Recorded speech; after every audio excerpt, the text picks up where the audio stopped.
આગામી દિવસોમાં તહેવારોને અનુલક્ષી મહુવા ટાઉન પોલીસ વિભાગ દ્વારા ફૂટ પેટ્રોલિંગ કરવામાં આવ્યું હતું।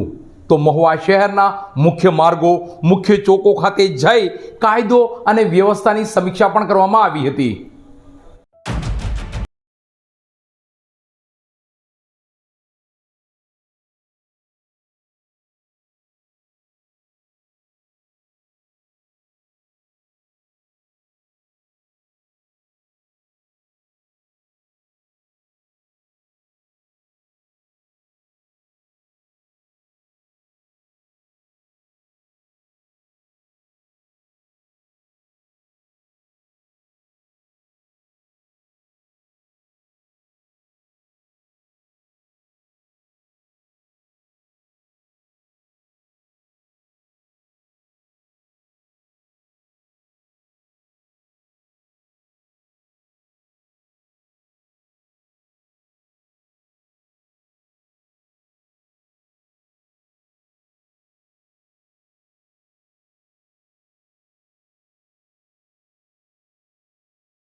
આગામી દિવસોમાં તહેવારોને અનુલક્ષી મહુવા ટાઉન પોલીસ વિભાગ દ્વારા શહેરમાં ફૂટ પેટ્રોલિંગ કરવામાં આવ્યું।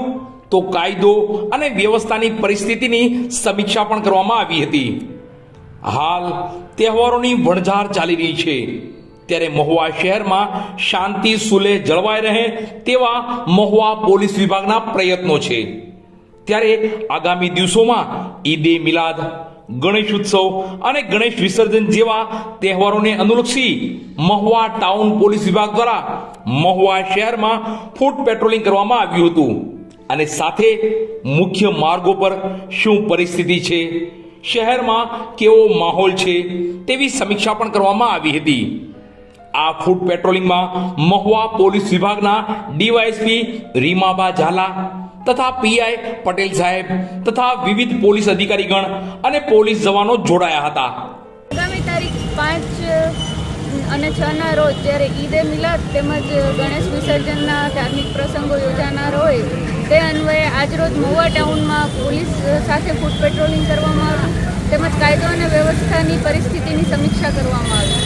આ બંને દિવસો જ્યારે અલગ અલગ ધાર્મિક સમુદાયના ધાર્મિક પ્રસંગો હોય જે દિવસે ખાસ કરીને સોશિયલ મીડિયા પર તેમજ કોઈ પણ સમુદાયની ધાર્મિક લાગણીઓ દુભાય એવું કોઈ બી વ્યક્તિ દ્વારા કોઈ બી એવું કૃત્ય ન કરવામાં આવે તેમજ સોશિયલ મીડિયા પર એવી કોઈ પોસ્ટ ન કરવામાં આવે તેની તમામ જાહેર જનતા માટે એક સૂચના છે।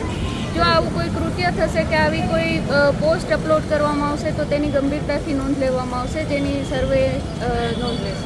સાહેબ, સાવધાની રૂપે આપણે શું જનતાને મેસેજ આપવા માંગશું? સાવધાની રૂપે કે સ્પેશિયલી જ્યારે ગણેશ વિસર્જનનો બંદોબસ્ત છે, ગણેશ વિસર્જનના બંદોબસ્તમાં પોલીસને કોઓપરેશન આપજો।